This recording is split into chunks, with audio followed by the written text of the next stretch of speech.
Hey everyone, it's Mark Zielinski. How are you? And it is time for Pannilore. And of course, it's a very exciting day because 4th edition is on the horizon. And wow, there's a new novel coming from Wing to Star Publishing, and we can't be more excited. But we got to introduce Wiki Dave because my co-host is here. Wiki Dave, how's it going? I'm all right. I'm very tired. And you're probably even more tired because a little behind the scenes, Mark accidentally woke up a little bit earlier. I think what was it, 5 a.m. or so? Yeah, so it's 8. Yeah, well, I mean, it's just a little spoiler. We're filming this on Thanksgiving in America, so happy Thanksgiving post everyone that's listening to this. But ultimately, Mark woke up a little bit earlier, but I've woken up around about 1 a.m., 2 a.m. on a Friday morning. So, I mean, we're both sacrificing for the nature of law. So that's gonna be good.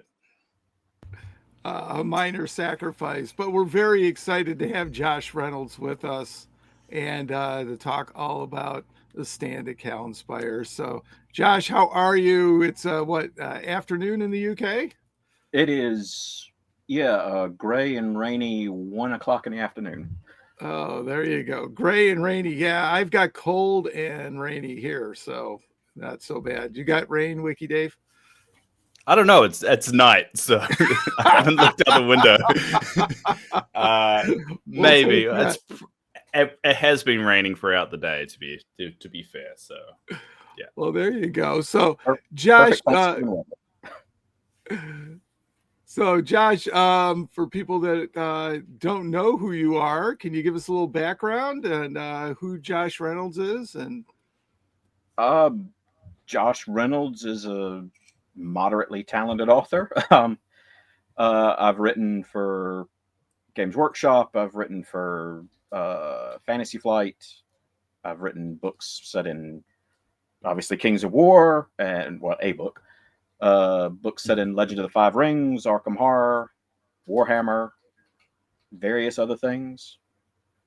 Some people might know me as the guy that wrote about the old world blowing up in the Warhammer End Times. I'm told people still hold grudges.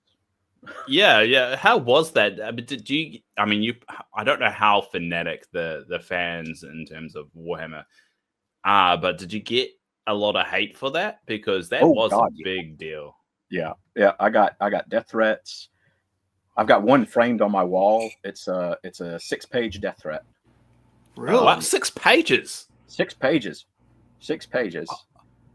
I kind of want to do the rest of the interview just about reading out those pages. I mean, that would be like after the first page of Go Die, like what else can you really say? Like, just pointing out all the things I got wrong, and then it's like, well, I didn't, I wrote what they gave me to write, and it's kind of like, fascinating. Yeah. There's no real way to respond to it, so you just kind of got to admire it from a distance, like a lion. I mean, the commitment for 6 pages is pretty impressive, though. Handwritten. Handwritten. Wow. Okay. That is some fine penmanship, by the way. Well, I mean, passion is what. I mean, you can't fault people for being passionate, but I mean, sometimes the death threats are a little bit too far. But I guess during that whole thing, it seems like now in hindsight you kind of look back and laugh. But did you feel like just escaping from this fandom after that backlash, or was it always just a case you knew this was going to happen, so you were fully prepared and you kind of just took it on the chin? I didn't actually think about it because I had been let go but not let go. I was a freelancer. And I was told there would be no more work after the first End Times novel that I wrote. So they were like, that's it. Warhammer Fantasy's gone. Someone else, these other books are being parceled out. You can go look for other work because, we're not going to give anything else. I was like, yeah, okay, fine, whatever. And I went and looked for other work and then got a call like a month later where they're like, we really need you to write this one because the person who was going to write it decided not to. That was a quick backpedal. Yeah, and I was like, so why did they decide not to? And they're like, well, you'll see. Oh, I was God. like, all right. And then they, I looked at it and I said, I don't think I want to write this. And then they said, here's some more money. And I said, okay, I'll write this. And I didn't really think about it beyond that because I just kind of I was like, this is my last thing. No one's going to care who wrote this because it's the game stuff. Nobody's going to care. And then it turned out a whole bunch of people cared. And blamed me, which was weird because I'm not the one who wrote the game. I think a lot of people disconnect kind of, how much control, and we'll go into this particular book as well, of how much was you and how much was more of a direction from Mantic. But yeah, I think a lot of people forget that, you just come in and they give you essentially some plot to write a story about, and then you take it from there. You don't come up with the plot initially. You kind of add your own spin obviously to it, but there's a lot. I mean, you didn't come up with the Zakali invasion, for instance. You didn't come up with any of that, but you wrote. So if you don't like the Zakali invasion, you shouldn't be writing to the author of this book going, why did you come up with that? It was a terrible idea. So I think people just they need to think about it a little bit before reacting, I think. Well, you're asking angry people to think about something. That's never going to work. Yeah, sometimes common sense kind of doesn't overwrite rage sometimes. But the royalties, the yearly royalties on those books continue to make it all worthwhile. So they're still selling, huh? Wow, that's amazing. They still sell regularly enough that it's a good chunk of change every year. So do you find that the books tend to grow in popularity over time, or is it something that's kind of always stayed at around about the same level for you? Some grow in popularity, some decrease. A lot of it depends on what's going on like Reddit and social media and stuff, particularly where like Games Workshop related novels were concerned. If a lot of people talk about it and keep talking about it, the books keep selling. When people stop talking, the books don't necessarily stop selling, but it drifts downward significantly. With the return of Old World, did you notice an uptick, I should say? No, what I noticed an uptick was when they finally released the audio versions. Oh, interesting. The Old World didn't move the needle for my stuff at all. I would have thought End of Times might have picked up a little bit just because people want to know how it ended and now it's coming back. But interesting. I was hoping it would, but it's fascinating because we don't obviously see those numbers behind the scenes, and I'm a numbers kind of person, so I would love to see those trends. But either way, I guess we should address something as well. You're actually based in the UK, but you obviously don't sound like you're British. So what was the story there? I've been working so hard on my accent. You sound more like Mark than anything else. But I guess, how did you end up in the UK? My wife's English. Well, that was a quick answer, but all right. It's the only answer. It's the only answer. Yeah, fair. Yeah. We got married. We met in the U.S. And we got married after she'd come back to the UK, and I went over to visit a couple times, and we got married. And she said, "I'm not moving back to the U.S." And I was like, "Fair enough." And so I moved to the UK. That's it. Well, where in the US are you originally from? South Carolina. I lived in North Carolina in Charlotte for a year or two. Charlotte. Oh, good Lord. Yeah, I was a 10-year-old kid at the time. It was definitely a culture shock going from New Zealand to America. I wouldn't recommend it. It's very different. Charlotte's a culture shock to anybody. I know that now. I didn't know that when I was 10. I just assumed all America was like this. Yeah, no. I used to go to Charlotte every weekend and get stuck on the interstate going around and around Charlotte. Yeah, I don't think I would ever go back, but for those that are listening from Charlotte, no offense. Anyway, I guess every bit of offense. I guess we'll dive right into, I guess, the Kings of War aspect of it. So, coming from all those other IPs, you could say, from like Games Workshop IPs and others, what was your knowledge of Kings of War beforehand? And I guess, what's your experience now that you've written the book? Are you a little bit more aware of Kings of War, or is it just more of a case of this was just the job and you're just ticking the boxes there? Well, initially I was not what I would call up to date on it, but I knew the basics because I talk regularly with Clint Werner, who writes quite a bit for Kings of War. So he would kind of keep me filled in on the cool stuff that was coming, and I knew the armies, because I quite like the River Guard, the frog guys. I thought they had a neat look. I like the Halfling army just because it had some wild looking units in it. So I knew a bit more than someone who doesn't play, but not too much. It was just one of those things where it's like, oh, that's a cool thing. About the beginning of the year, Mantic actually sent me all of the background information when I signed on to do the book. So they sent me every rule book from the beginning to now, all of the background information, all of the lore bits, like the text boxes for the different versions of the game. Dwarf, what is it? The one about the dwarves? Dwarf Hold?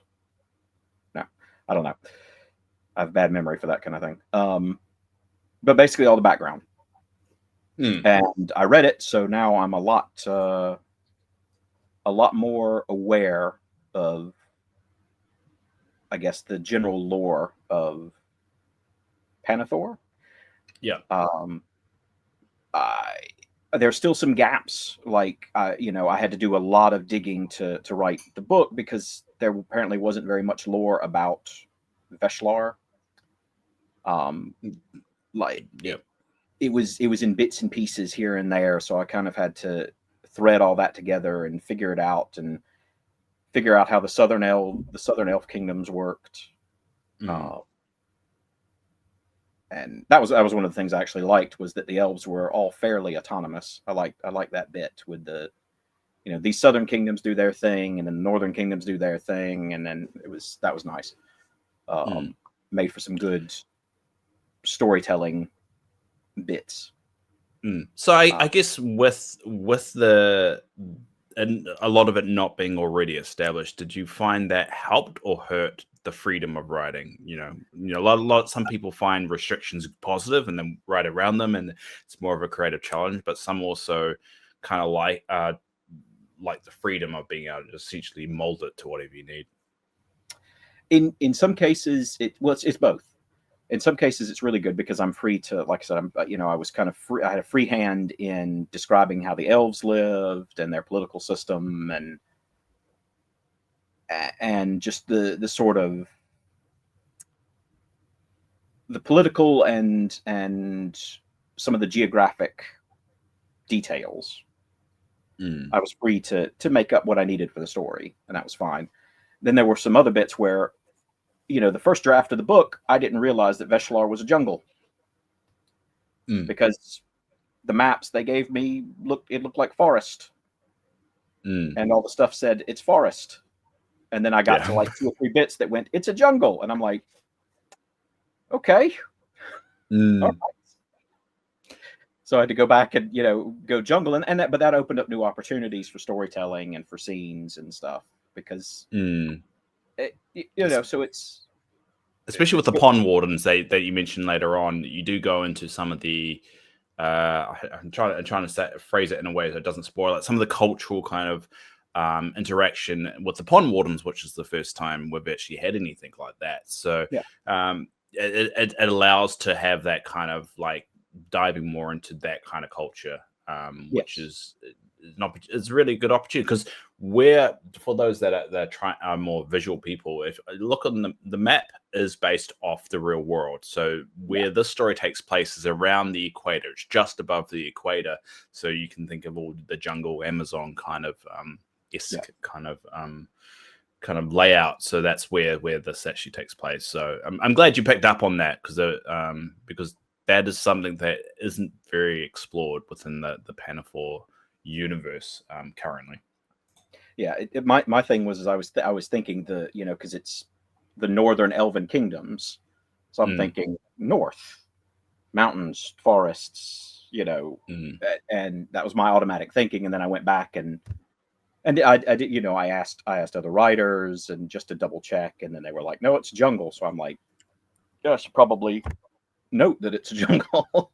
Yeah, I should probably do due diligence. That's probably what I'm being paid to do. Well, they're still fleshing things out over there on this. I mean, they just opened the map up for 4th edition quite a bit. I mean, I think we've got a map of the whole world now. So yeah. I mean, but like when I was writing the book for the first time, I was trying to assemble the different maps they'd sent me into a cohesive whole on my workboard, just so I kind of had an idea of where everything was and how far it would take to travel. That was the other thing, was how far would it, how far away are all of these places from each other? How many days does it take these armies to travel? How many, that was all stuff I had questions about. Right. And why would they travel that far? That's always the big question is, when you open the map up, it's like, why would they even bother? Why do they travel? I mean, back in Warhammer, it's the lizard men were across the sea. Why are they messing around with the old world? Why do they care? So, that is, So, but I mean, it was, those are the kind of questions somebody like me is paid to answer, basically.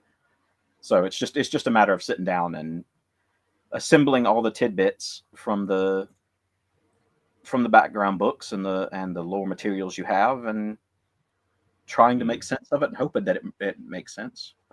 Yeah, this is I've got on the screen right now. One of my merged maps that I have. Callenspire is right down here. Yeah. And for those that are audio only, it's on the bottom left of the screen, and that's near the equator. So, I mean, it's definitely an area that hasn't really been talked about at all, really, and it's exploring a very new part of Pannilore, which opens up a lot of opportunities, especially when it comes to storytelling of what this world down there is actually like. Because all we really know is that there are some river guard and pond wardens down there, and it's a very jungle-esque kind of environment. And I know on the opposite side of the map, to the right-hand side, we've got cyclopses, and those already been established, and they're pretty smart. And they're apparently smarter than the average giant, and so forth. So there's so much to explore to the north, to the south, and this is like the first kind of first dipping the toes into what's actually down south in the world of Pannilore. So that's really, really exciting that you've actually been able to explore some of that. Well, hopefully people like it. Well, I guess we'll find out when the book comes out, but we'll dive into one of the questions that we've gotten from the audience. So we do post in our Discord if anyone's got any questions, and some people have put their hands up for it. So we've got Faye Star. He has asked, I'm a bit curious if you've played the game, or if so, did you game out anything for the book? And he's got two parts of the questions. We'll deal with that first part first. So I guess this question, have you played Kings of War at all? The closest I've come to playing Kings of War is someone at my local game store showing me how to play many, many years ago. So I haven't actually played very much of anything in the last 7 years or so. I had a kid, and that kind adulting, of really, just adulting in general. That'll do it to you right away. So and weirdly, writing books, writing tie-in novels for games doesn't leave you much time to game. No, it probably wouldn't, especially the bricks that you come up with. So there's only so much time, and that's why we're still waiting on those Game of Thrones books from Yeah. Martin, because it just takes forever to write. It does. It does. I would, if I went back to the game store and someone offered me a game, I would happily play it. I have read the rules, but I enjoyed the game, that one game I had. But again, I don't get out to the game store very much.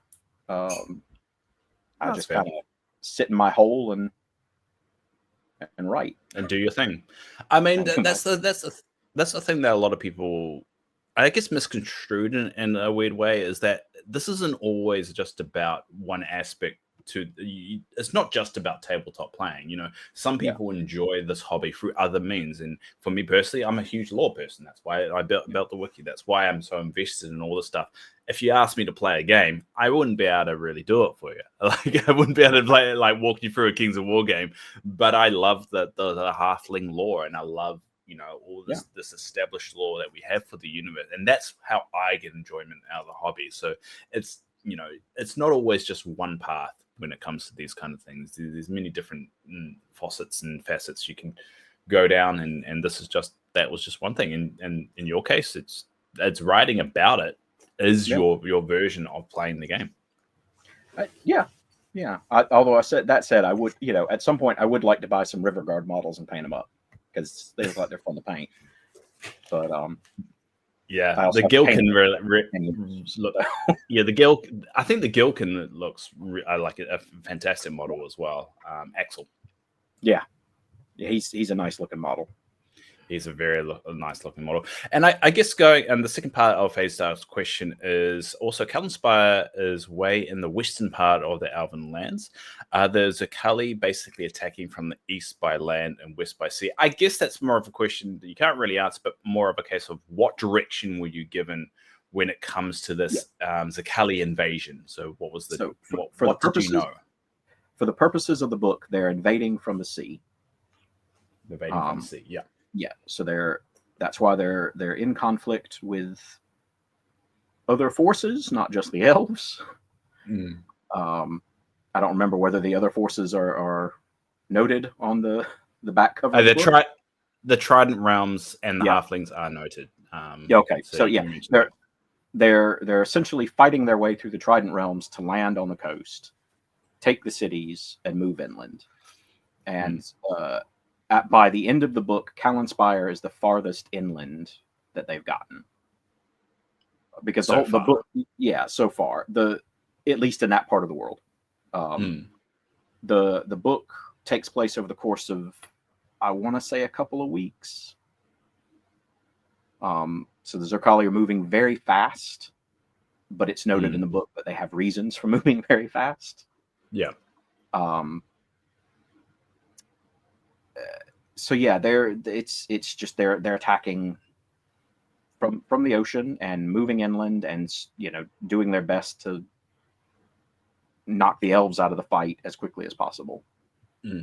I guess were you told about what else was going on when it comes to the invasion, or were you just told about this? Nope. I know what else is going on. Okay. But I'm going to refrain from saying anything.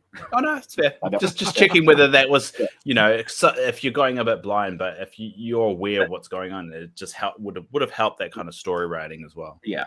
One of the main differences in working for Mantic from Games Workshop is that Games Workshop didn't tell you anything they didn't have to tell you, and Mantic just sent me 100 different books and background things. So it's like I know everything that I need to know unless something has changed. Actually, that kind of dives into our next question from Screaming Dabs from a Discord. And he mentions, how has writing in the world of Pannilore and alongside Mantic differed from other universes and other companies? So I guess now's a good time to kind of elaborate on that. How did you find it being when you compare it to other IPs?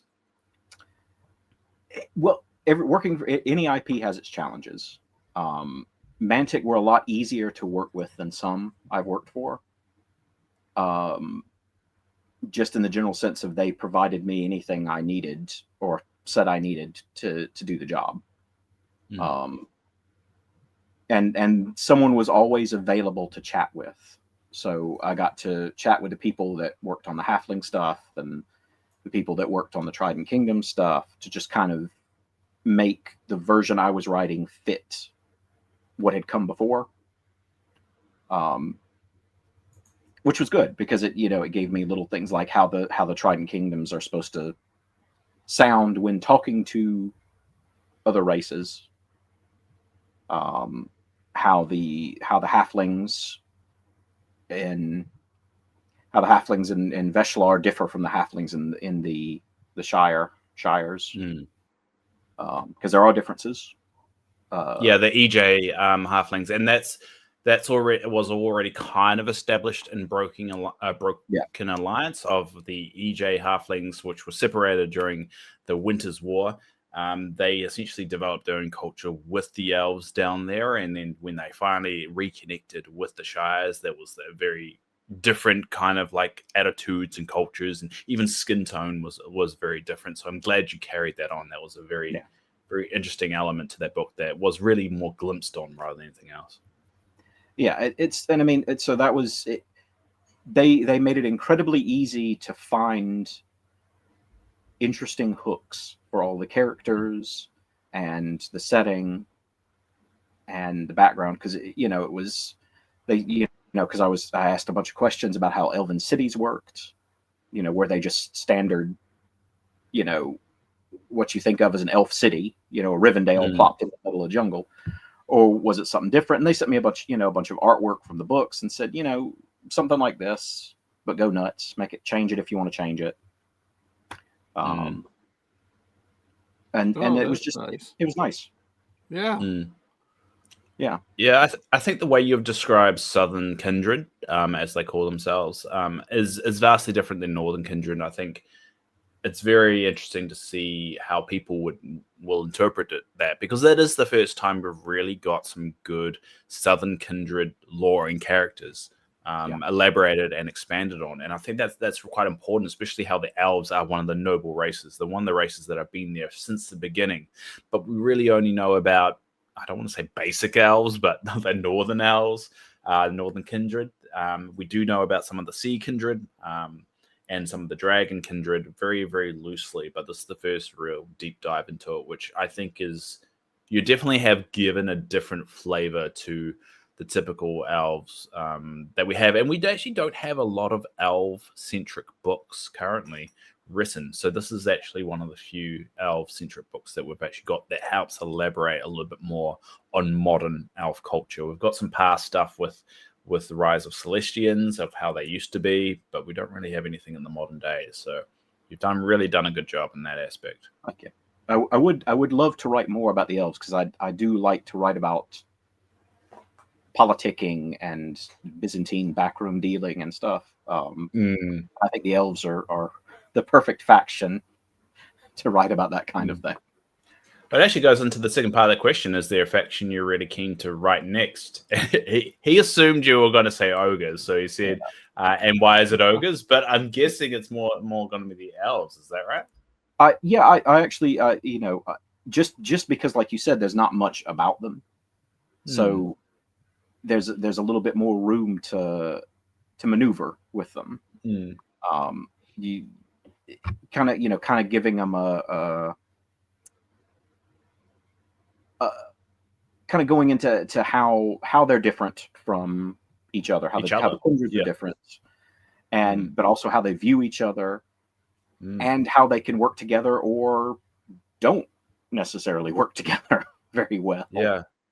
And there's so many different versions. So you got the Sylvian kindred, you got the Twilight kindred, and then you got the Sea kindred, the Dragon kindred, the Northern. You got the Eastern kindred as well. I'm thinking they're more kind of like desert elves kind of deal. So you got all these different kindreds that we all know about, but haven't really established what's their relationship, what's the hierarchy here. And I think, it's prime for someone to just flesh that stuff out. And that sounds really exciting if they allow you to go down that route. Yeah, I mean, I hope they do, but it probably depends on how well this book does. So, well, that's going to be up to our audience too. So, hopefully everybody will run out and grab it. So real quick, another question. On the EJ halflings, did you get some latitude for that as well when you were writing?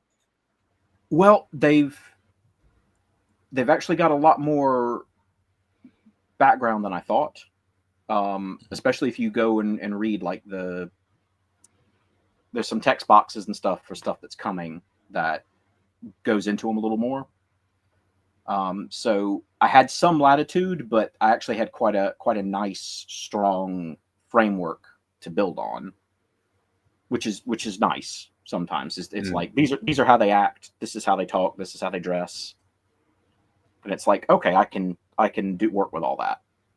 Yeah, so that leads into, did you work with Mantic on the new characters and things that we're getting out of the first Invasion book, or did they develop that? I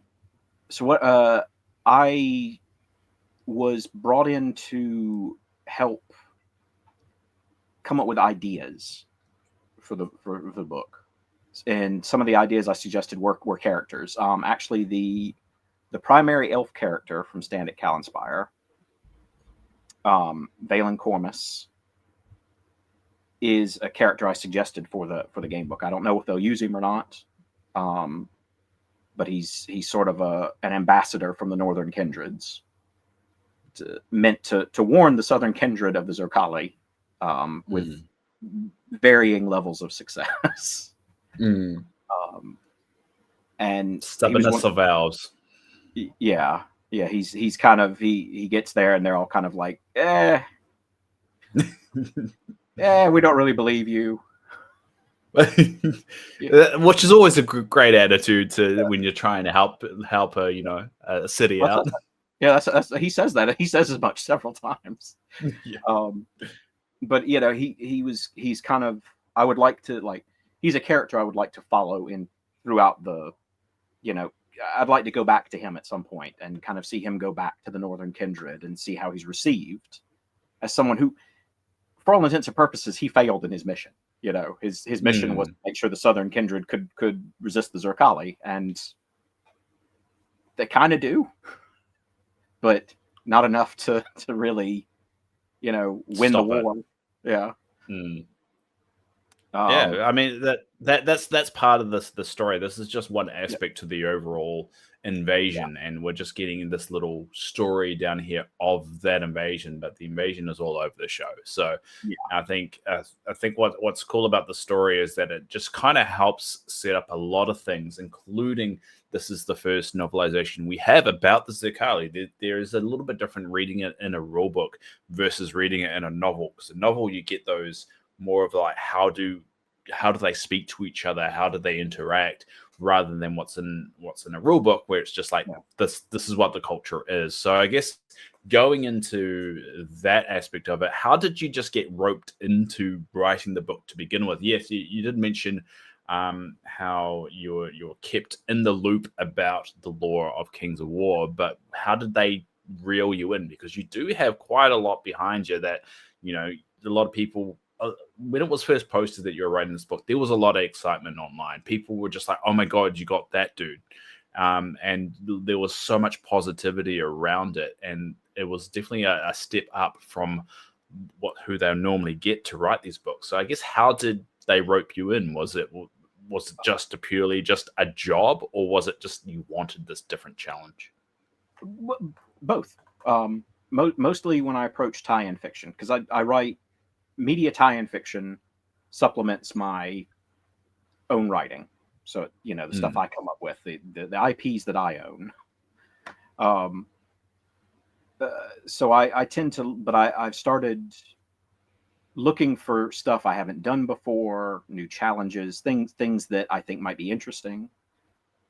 And again, Clint Werner, who I consider a friend, he said, do you want me to see if they'll let you write something? I was like, yeah, that'd be great. And what I expected was that I would write, one of a little character book, or, not anything important, just a a background book about a character, because the most of the books seem to be set in the past. as far as like the rise of the Celestians and all that kind of stuff. So I was like, I could write me a little book about one of the characters or a bit of the setting, and that'd be great. And they were like, "Do you want to write this book, this first book in this series for this invasion?" I was like, all right. if you think I can do that, yeah, sure. Because I'll take on any challenge. That's fine.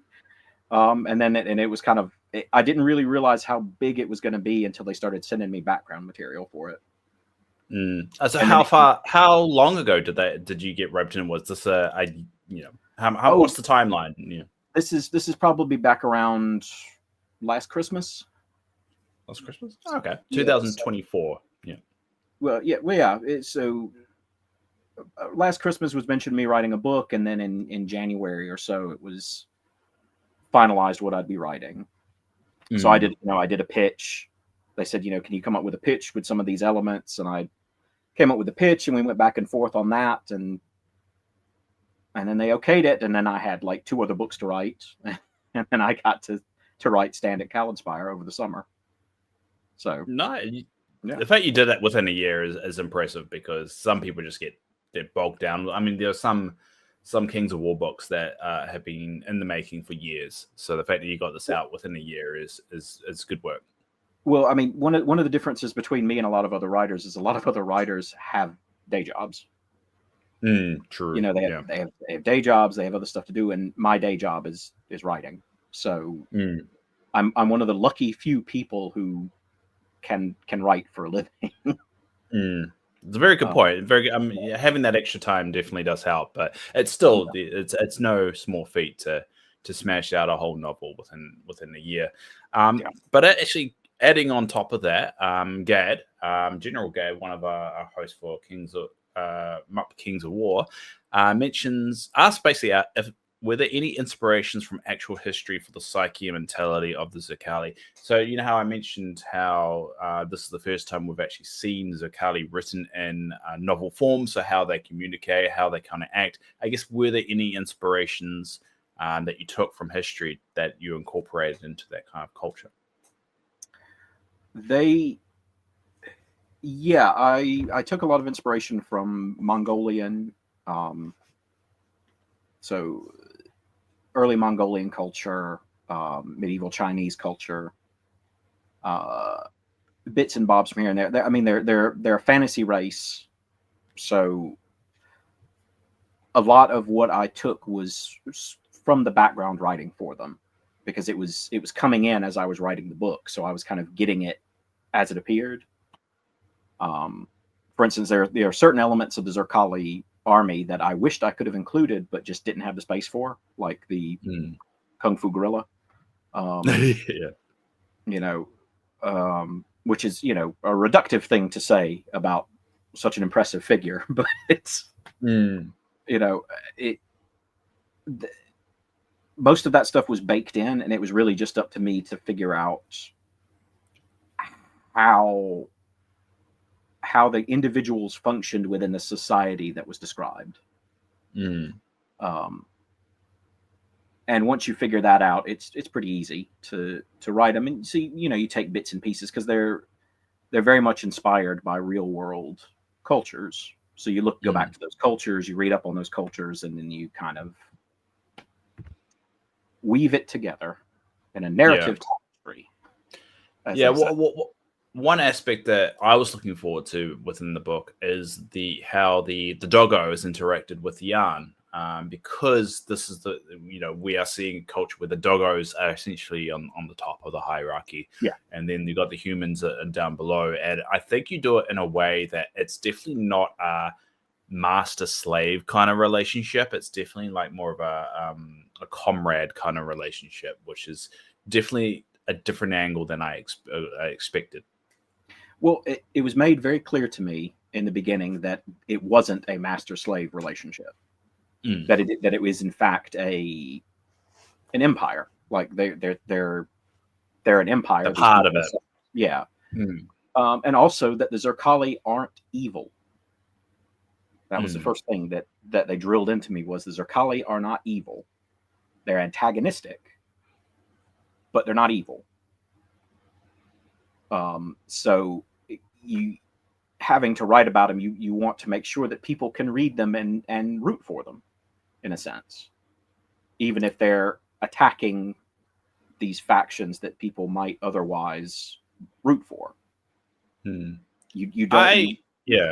You want the Zerkali to be popular, in a sense. Right. Well, it's kind of like the lizard men, in Warhammer world. They're not evil either, but I mean, you look at it from their point of view. They're getting invaded. That or they're trying to accomplish their goals. They're just from another part of the planet, and you're introducing these two, and they're starting to mix, and so there's different levels of good that have different aims.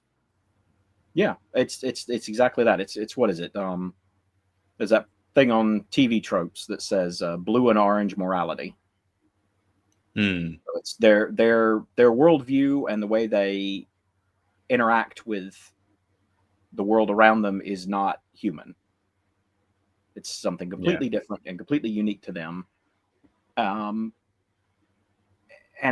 they're not slobbering psychopaths.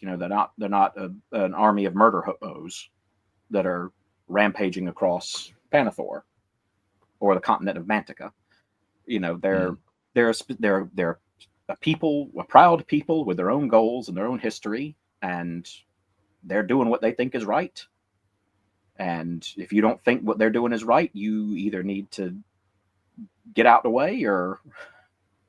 See, that's where I have a problem. I can't call someone a good guy if you basically are getting attacked for believing something different. Yeah. So that's why I have trouble with seeing Zerkali as a good force with everything I've read so far. I definitely don't see them as a good force. I think they believe they are good, just the same way a villain believes they are in the right. But I don't think they're definitely on the side of good here. But that's just my interpretation. Well, that's the thing, is they are the definite antagonists of this story. Yeah. But they're not evil. Yeah. They're not stapling babies to their foreheads, To use a phrase Dan Abnett taught me. But they are from the perspective of the characters in the book, from the perspective of Aaron Cadwallader and Cormus and any other characters, the Zerkali are evil. Like they are, they are bad guys. The bad guys, yeah. But there are conversations in the book where the characters kind of discuss, because nobody knows why the Zerkali are invading. So there's a lot of discussion between the characters about what they want and why they're doing this, and discussions between Aaron and the leader of the Zerkali forces at one point, where he's trying to figure out what she's thinking, and she's just as puzzled by him as he is by her, because she doesn't understand why he's resisting, or she understands why, but she doesn't. She wishes he wasn't. Is what we have here is a major failure to communicate. So. Yes, exactly. The definition of every war that's in human history is just a failure of communicating. Let's be honest. I mean, is a failure of diplomacy. Yeah, you did mention Aaron, and I mean he's had a go of it. So this story takes place in 3,870. So the timeline of Aaron is he was 24 years ago. So he was 20 years old, just out of school, in 3,866 when the Halflings broke up with the League of Oroidinite and had that essentially that war. Then 2 years later, after he becomes the leader of all the forces, he gets attacked by the Shires get attacked by the Riftforged Orcs. And he barely survives out of that. Then 2 years later, this happens. He's only 24 now, and he's gone through a lot for what he is. So I guess that leads on to the next question: is when you're given, what characters were you told to use versus how many you kind of like found in the lore and decided to actually use? Well, first off, what they said was these are the factions we want you to write about. So we want these factions present in the book. So they wanted the Zerkali to have a focus. They wanted the Trident Realms to have a focus. And they wanted the Halflings to have a focus. The Elves were basically left up to me if I wanted to include the Elves or have them be background. Character-wise, the only characters I was specifically asked to include, if possible, were Axel Tricklebrook, Aaron, and Taryn Bly, who's one of the other halfling characters. Yeah, from the champions, yeah. but which previously hadn't been actually announced in the description. However, I did declare that it was okay to mention that Taryn is also included in this book, which is really exciting because that's 2 champions in one book, and also we get 2 champions for the first time in a novelization that we're learning more about them. Yeah, and it's how much I wrote about each of them was largely left up in the air. The main emphasis, they wanted they wanted me to write quite a bit about Axel to flesh him out. Aaron and Taryn were, they could get a mention or a scene, but it wasn't necessary to have them throughout. And the Zerkali needed to also have a focus. So basically, I'm supposed to be fleshing out the Zerkali, fleshing out the Trident Realms in this fighting about what's going on, fleshing out how they're reacting to it, and then giving a little bit about the halflings and the elves. And obviously, and I think you do it. Yeah, sorry. Go ahead. Go ahead.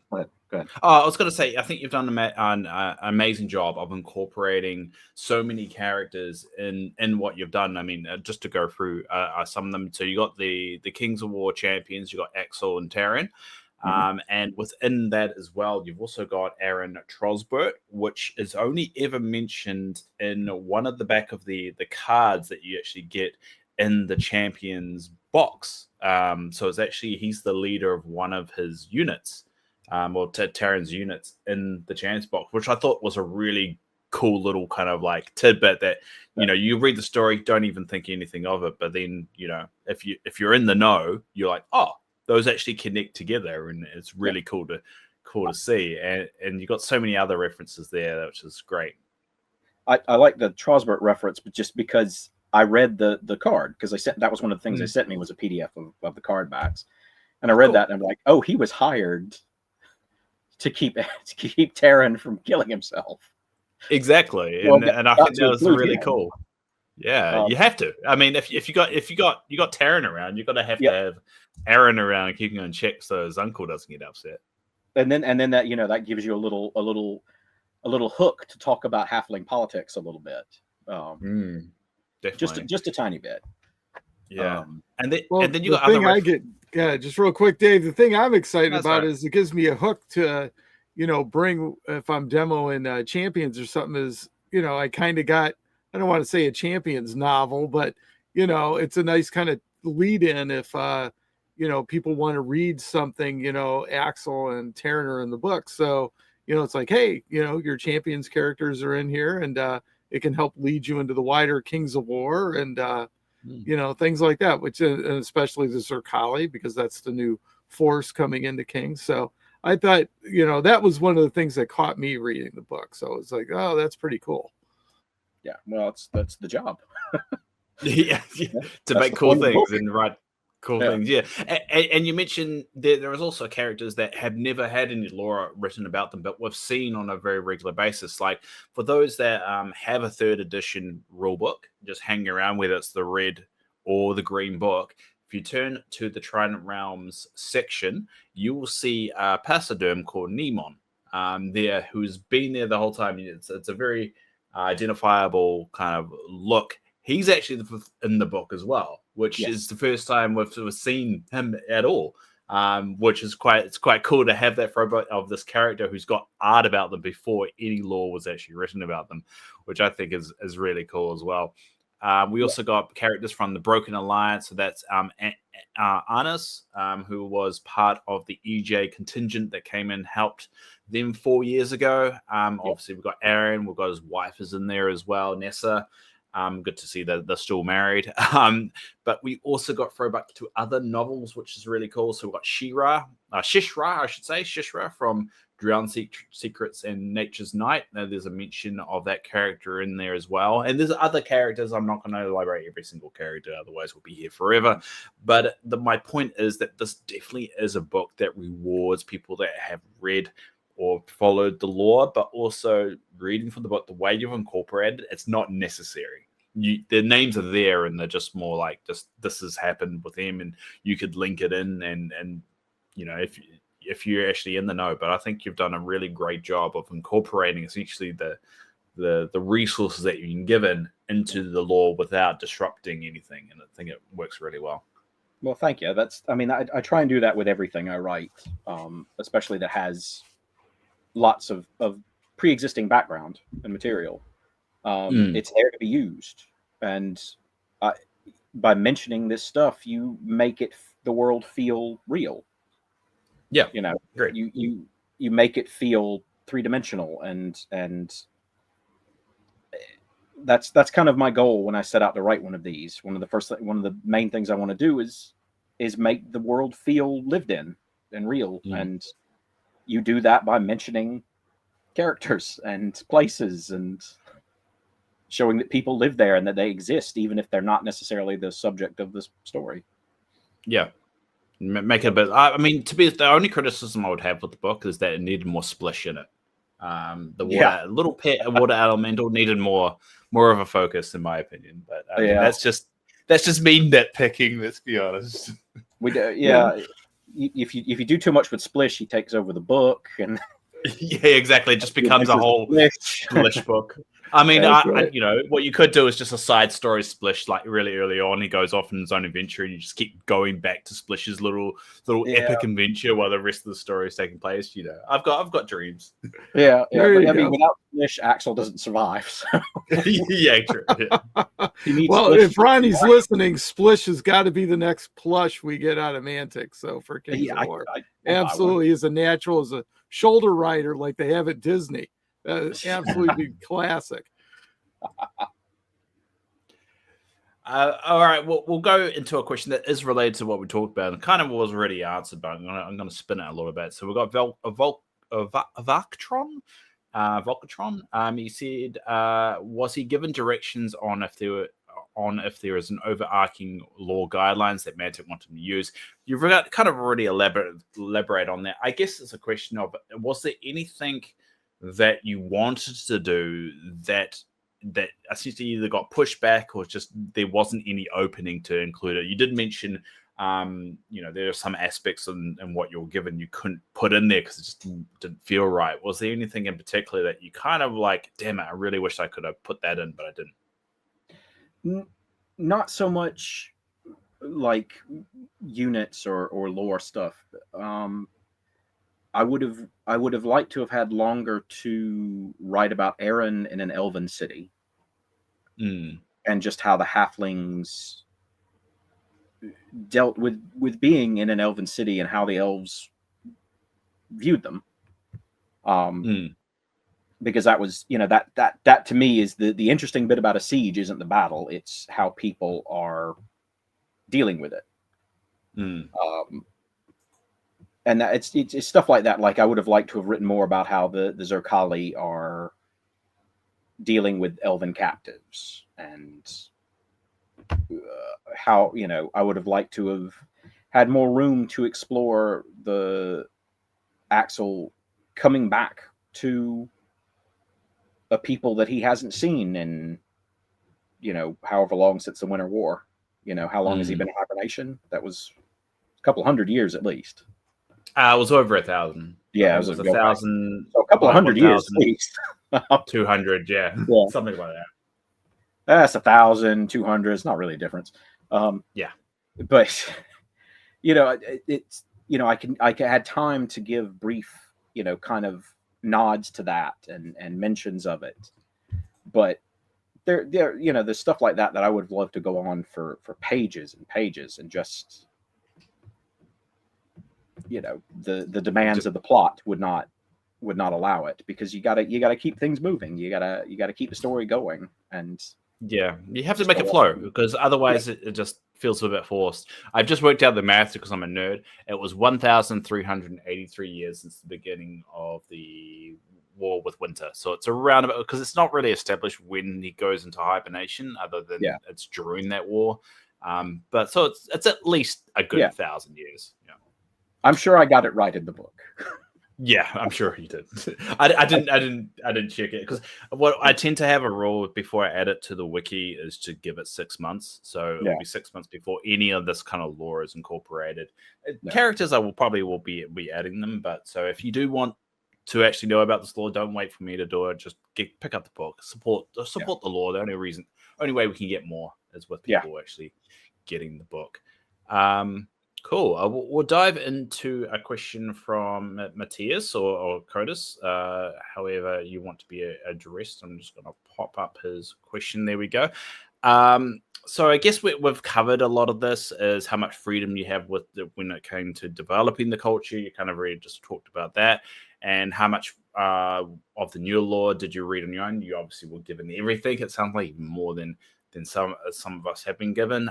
But I guess the real question that Codus is asking, are you a dog or cat person, and did that influence your writing? Both. I grew up on a farm, so I had. That's a cop-out answer. Yeah, that's a cop-out answer. I've always had dogs and cats. Having dogs did influence it a little bit. Although the Zerkali, I think, are more wild, African wild dog than anything else. Were you tempted to name one after your own dog? No. I would have. I wouldn't be able to help myself. Yeah, no. Most of my dogs have had very simple farm dog names, like Bill, like Boomer or Bill or Bill. Yeah, that's one. Yeah, shithead. Yeah, it doesn't really run off the tongue of randomly calling one of the doggos shithead. Out of all the other names. Cat. Hey, that was the name of one of my cats. I loved it when we would get prescriptions from the vet, and they would put his name on the bottle. So,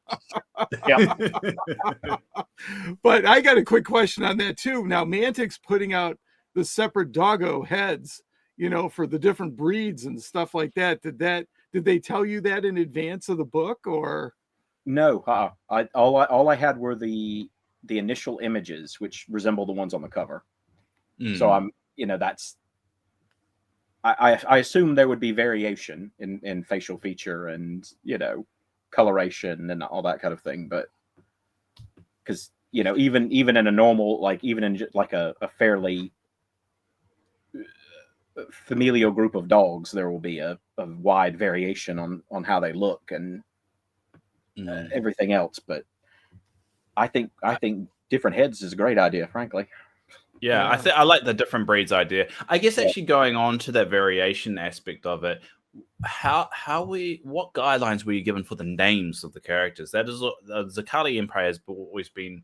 There was always a question about how were they named, what kind of influence were they going to take? Because with Dwarf, it was like stay with Welsh, use Welsh names. Were you given something like that when it came to coming up with the names of the characters?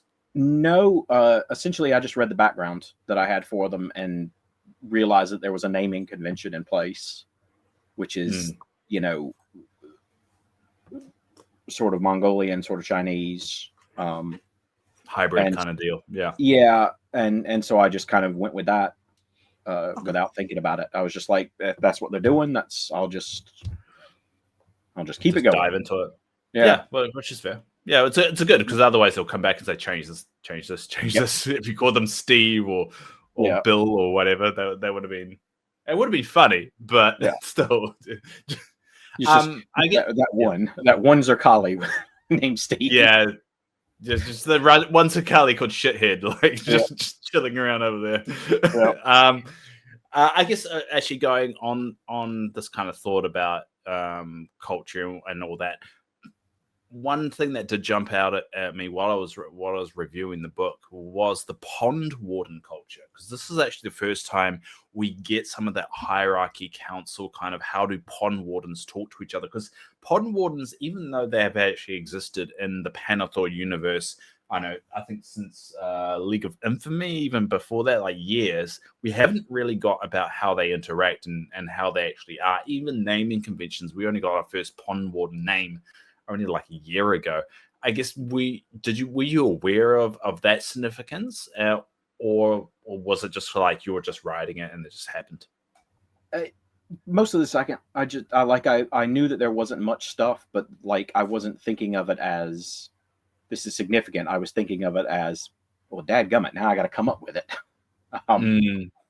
You know, in the moment, it's one of those things where you're like, I really wish that someone had written about it so that I could read it and just follow along from that.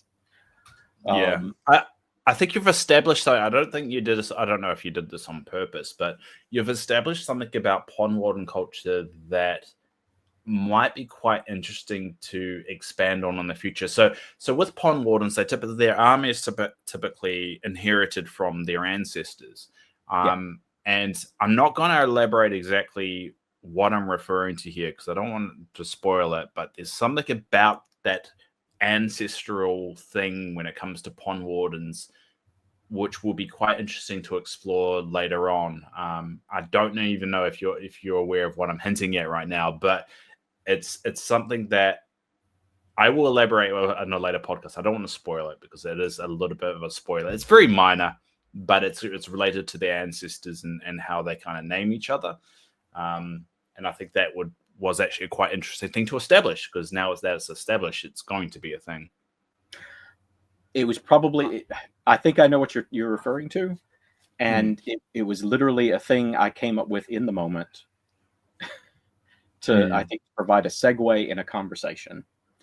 Yeah, it was definitely in a conversation, but I think it's a really cool aspect and very unique aspect. Yeah. And it kind of makes sense in a weird way. So it'd be interesting to see whether that's expanded on in the future because it's established as something important about pond wardens as a race and adding these little really unique aspects to races like this is what really fleshes out and makes this different from all the other IPs, you know, when it starts to develop that kind of culture and all that stuff. So I was very surprised by how much freedom you had when it came to establishing that. Well, I mean, like the pond wardens and the river guard didn't have much background written about them that I could find. No, didn't. No, you're right. Yeah. And so I wanted to, you know, if I'm going to be writing about them for an entire book, I need to have something to write about. So that was like the river guard. It was like, you know, they defend the rivers and the coasts for the Trident realms. Okay, great. Or the Trident kingdoms. It's like, all right. So how many of them are there? Is it just one tribe? Is it multiple tribes? You know, are they based on a single type of frog? Do you have tree frogs? Do you have poison frogs? You know, do you have hairy clawfoot frogs? You know, is it you know, that was I kind of went into the weeds there a little bit at times because I came up with 6 or 7 different types of tribes. And yeah, you did. Yeah. And you've established like clearly what these tribes are called and how they are as well. And I think that's so cool because it's definitely something we haven't had before in any of the lore. And now that it's in place, it adds, you know, so many different ways you could take this. Especially how they've been around for a while. I was in that instance, at least I was sitting down imagining how many different ways you could paint those models. And I was like, well, tree frogs, obviously, with the bright colors and that, and then, you know, kind of brownish, you know, some are going to look like toads, and then, you know, you have the little green, you know, the green frog with the orange fingers and all that kind of stuff. So I was just kind of going through books of my daughter's animal fact books, looking at pictures, going, which which of these would make a good paint scheme? And I think it's cool to establish that as well, like because you got the dwarven clans and their representation is the change of the shield colors and their own attire is how they establish which clans are which. And I guess with the pond wardens and with the river guard, the difference isn't what they're kind of being able to paint on. It's kind of like a skin kind of thing, and you can they've got so much diversity because of how they other things that we don't really know, like how they breed and how quickly they can change that color, or whether they actually even have the ability to change their own color. I think that's just from a model point of view, it starts to add like I could make my own clan and make it this color scheme without feeling like you're going against too much of what's established, because now it's part of canon. You can just change a skin color of a pond warden or a river guard to match your army, and that's absolutely fine now. And I think you've given us a lot more options to those creative types out there. Well, that's one of the other things I try and do when I write these books is give modelers or gamers some push to make some stuff and to make things their own. That's part of it. Yeah. And I guess as a question from Noma Simpson has asked, has there been any? Are you going to be involved with any lore going forward? Is this a one-time thing? I guess a question of have you had any discussions about any future involvement with Mantic? Because it sounds like a lot of people are excited for this book. I haven't had any discussions. I expect they're waiting to see how well the book does. I would love to write more, especially with these characters, but that's not up to me. Also, I want to say Nomer Simpson. That's a good Nomer Simpson. Yeah, that's a good. That's a good early '90s AIM chat name. yes.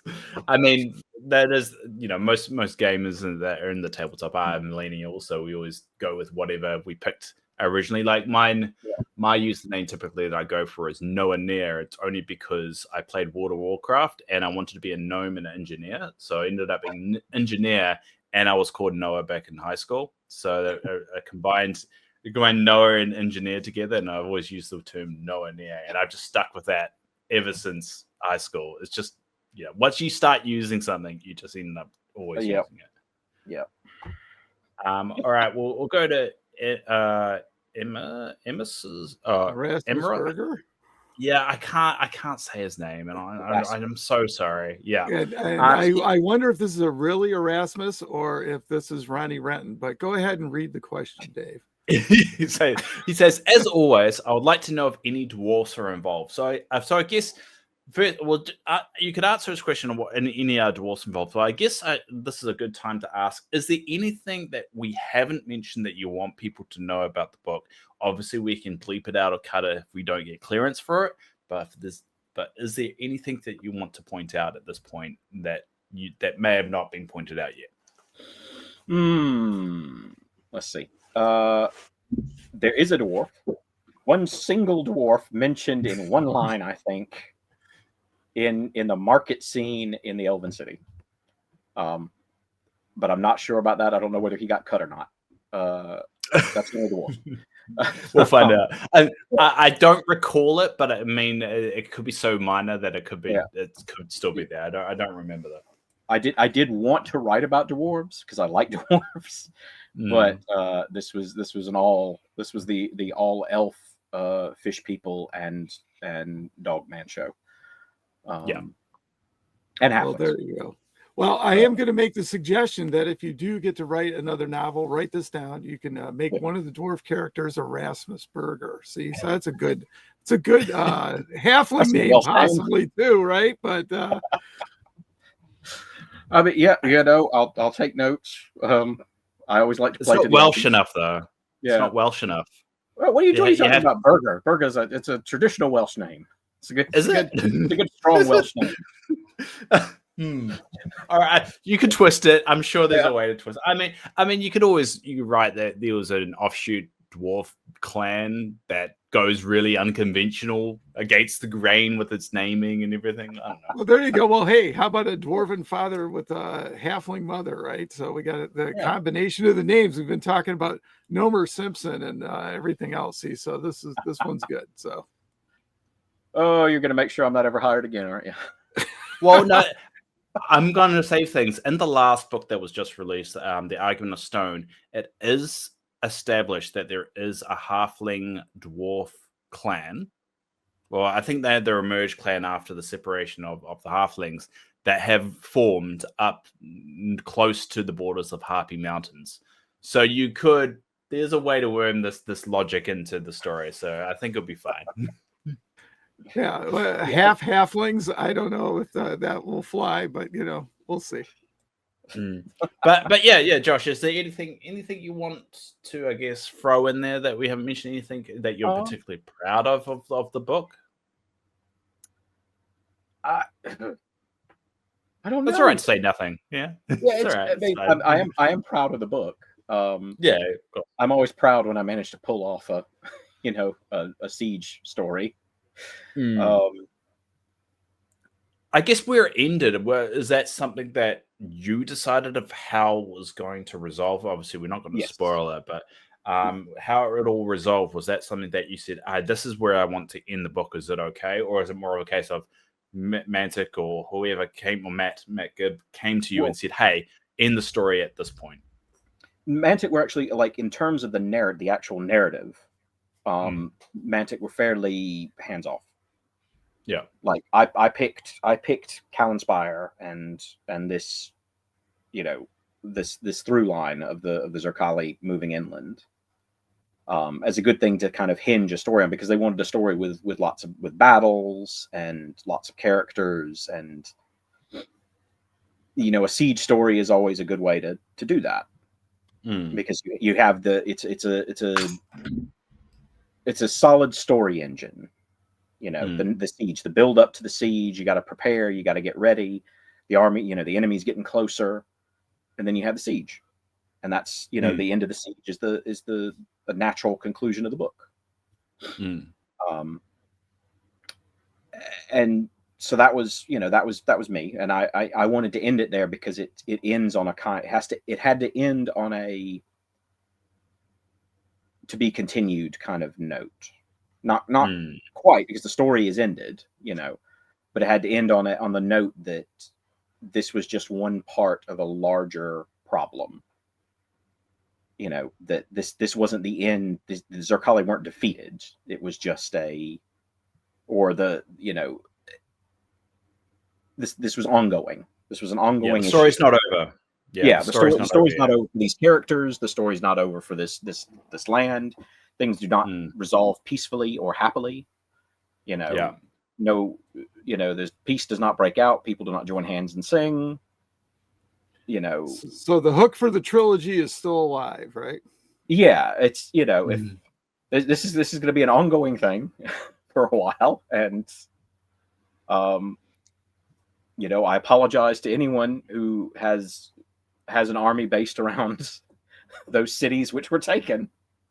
Yeah, I mean, that's the thing, is that this event is wider than just this book, but also it's definitely a chapter in the overall. If you were, once this all is over, if you write about the invasion of Zerkali, this is part of that overall war, you could say, that is taking currently place. We don't know how it's going to resolve. We don't know how long the invasion is going to go on for. A lot of people are talking about 4th edition coming on. Is this whole invasion going to take place over the entire 4th edition run, or are we going to be looking into just a couple of years before it all settles? No one really knows. So that's the way I've interpreted it. This is just another war, a footnote, a battle that takes place in the overall arcing invasion, and how significant this particular event is, we don't know until the end of the war. No one really knows the significance of certain battles until the dust is really settled. So it'll be interesting. And it's also fantastic to see these characters, the returning characters, be involved. It helps establish where in the timeline we are, obviously, but also with Aaron, Aaron had played such a big part. I think this is the first time a novel has been written about a character by a different author who's already written a book about them. I think making those legacy characters are so important for an IP. Yeah. And I think this helps build that. And I think that was part of the intention. And you're getting a lot of this lore being established for characters that have recently been introduced into the world. And I think it's just a really good addition to the overall lore of Pannilore. And, you should definitely be very proud of yourself. Well, I am. And I hope, like I said, I hope people enjoy it. Not just for my bottom line, but just in general. Because I hope it's entertaining people. Yeah, I did. I mean, I'm a little bit biased because I love the lore, and I mean, some people could, argue the fact you could write any old thing and then I'll be happy with it. But I honestly do think it's a very extremely well written book, and I think it's exciting. I really want to go into the spoiler side of it, but I'm not. I'm resisting, so we'll do that later, Dave. Let the book. Yeah, we'll definitely do that later. Okay? We'll do a deep dive later. We'll invite Josh back, and we can really dig in. But we definitely wanted to get this out and let people know it's coming, so it just didn't just pass in the middle of the night and nobody knew. So, that's always dangerous. And I think it'd be a good opportunity now to mention. It's definitely, if you're interested in the book, get it from the Mantic website. I think they are using this as a bit of a testing ground to see what their appetite is for this kind of stuff, especially in physical form. So if you do put in an order for Mantic, throw this book on top of that and just really show them that there is definitely some desire and some love for this, because people have been writing Mantic books for a while. Everyone knows that there is some good interest there. It's just hard, if there's not money to back it, unfortunately, sometimes it goes on the side. So unfortunately, we're in a capitalist society. So just make sure you do your best to support it. And hopefully we can show enough support that maybe we get audiobooks, we can get sequels, we can bring Josh back to do another book, maybe about Elves. I mean, I would love a story of the halflings establishing EJ at the beginning, because EJ was established because of the Winter War. After that subsided, they were essentially cut off from the Shire, so that's why they had to establish themselves there. It'd be interesting to go more into that, and I think what Josh suggested about establishing how all the kindred see each other, you could easily add this into that equation, and I'm excited to see whether there's going to be any interest in that particular side of things. And I think this easily leads to our final comment from the listeners/viewers, from Colin Mack, that asked us to tell him thank you for your writing and hopes that you keep writing for Mantic. So that's a nice way of tying that in a little nicely. And that's all our questions that we have there. Mark, do you have anything else for Josh you want to throw his way? Just a couple quick things. One, Winter's War. I'm hoping that we get a trilogy out of that at least. So just dropping that out there. I'm trying to bug Clint to do it too. So, but you guys can. Yeah, it's not the first time he's mentioned this, Josh. Well, I'm game for anything, frankly. So, There you go. Well, we appreciate you coming on the show. We're going to sell a book right now. Nomer Simpson. Please get a hold of us. We want to send you a PDF copy of the novel. And so, like I said, just reach out to us and we'll hook you up. So, yeah, and so again, we'll put the link in the description of getting Stand at Callenspire. As of us recording this, it's not out yet. They haven't really established exactly the date it's going to release. I'm assuming they're aligning it with the date of the 4th edition. So we'll put a link in the description below. By the time this comes out, they could be available. But either way, we'll put it down below. And make sure you get the book, and also look at Josh's other stuff. I guess, Josh, is there anywhere people can locate you? You're on Twitter, Blue Sky, anything like that? I'm on Blue Sky.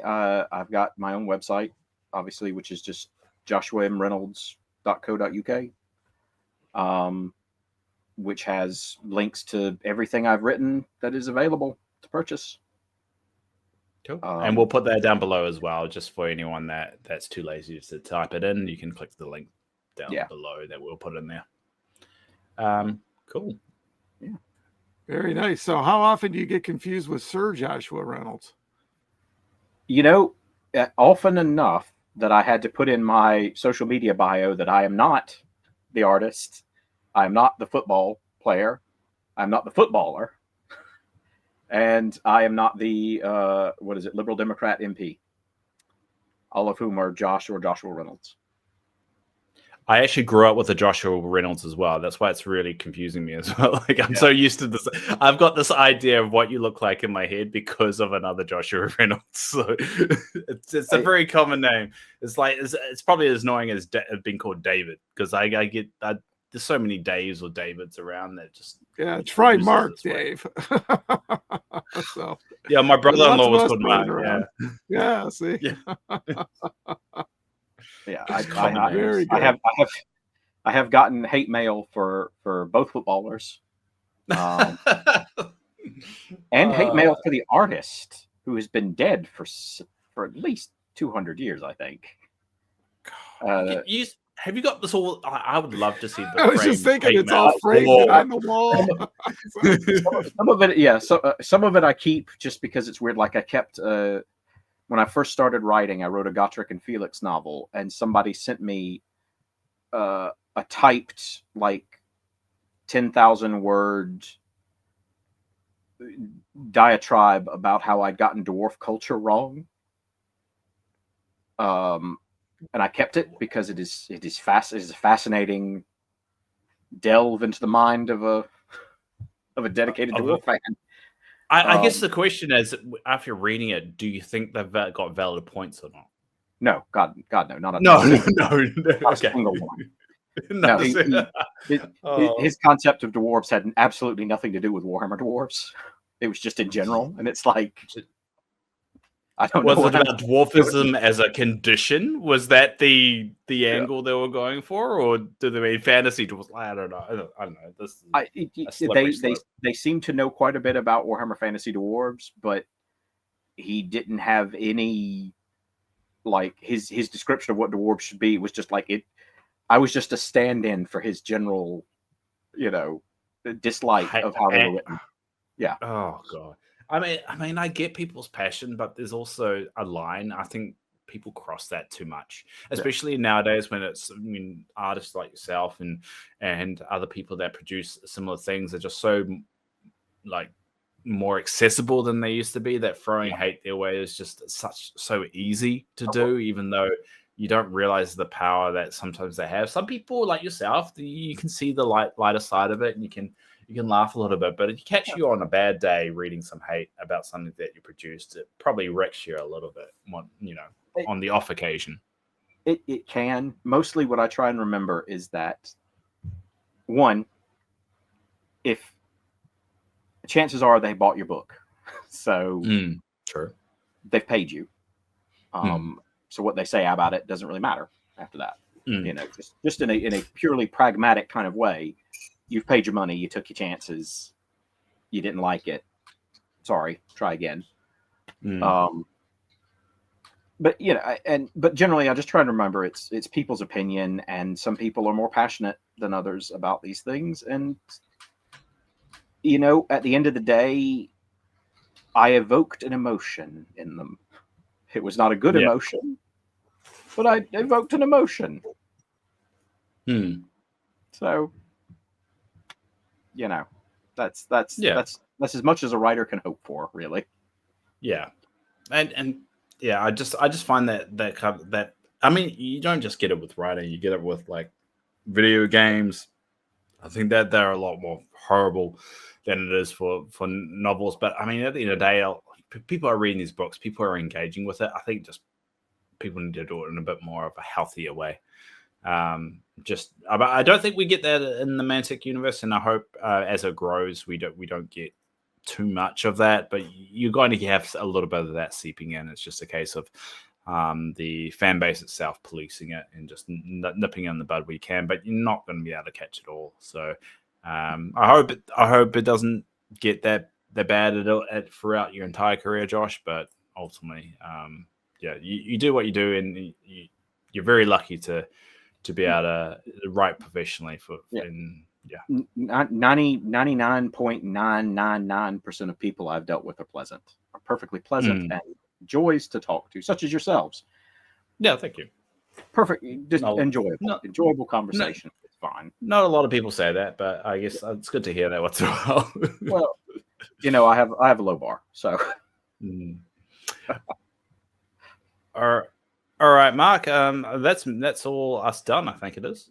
That's all for me. So I just hope everybody takes a chance to look this over, listen to the chat, and if you're interested in launching your 4th edition with a bunch of narrative, because we've got a bunch of it coming your way, from the rule books to everything else, this will be a great way to get you going and into the 4th edition vibe, so you can ride that narrative wave. Sounds like we got a summer campaign coming, so this I think will be a great way to get you going. And so I hope you enjoy the book, and I'm really glad that Wing Tassar and Mantic brought you in, Josh. Really excited about it, and I hope we see more. Like I said, the hook for the trilogy. So yeah. Any last words? No. Dave? Nah, I'm tired. I want to go back to bed. There you go. Well, why don't you go ahead and wrap things up for us and take us out? What do you mean I wrap it up? He's not looking at the chat every time. All right, fine. Well, yes, you can. You do the opening. You do the ending, and I do all the middle bit, so you don't need to do anything. So I have to cook and clean up the dishes. All right, I got it. Yes, but I make the meal. I don't know. Like I do the middle bit. You're all good. All right. Well, again, we really appreciate it, Josh. You are welcome back anytime. So you let us know, and we'll contact you. We'll do a deeper dive once we can spoil things. So we get the heads up from Wing Tassar, and they say, okay, go ahead, guys, and then we'll do a deeper dive. So, but we really appreciate your time and joining us today. Thank you for having me. I appreciate it. All right, everybody. If you're celebrating Thanksgiving, happy Thanksgiving. Of course, you won't see this until long after, but and for everyone, we really appreciate you taking the time out of your day to watch and listen. And until next time, take care. Bye-bye. Yeah.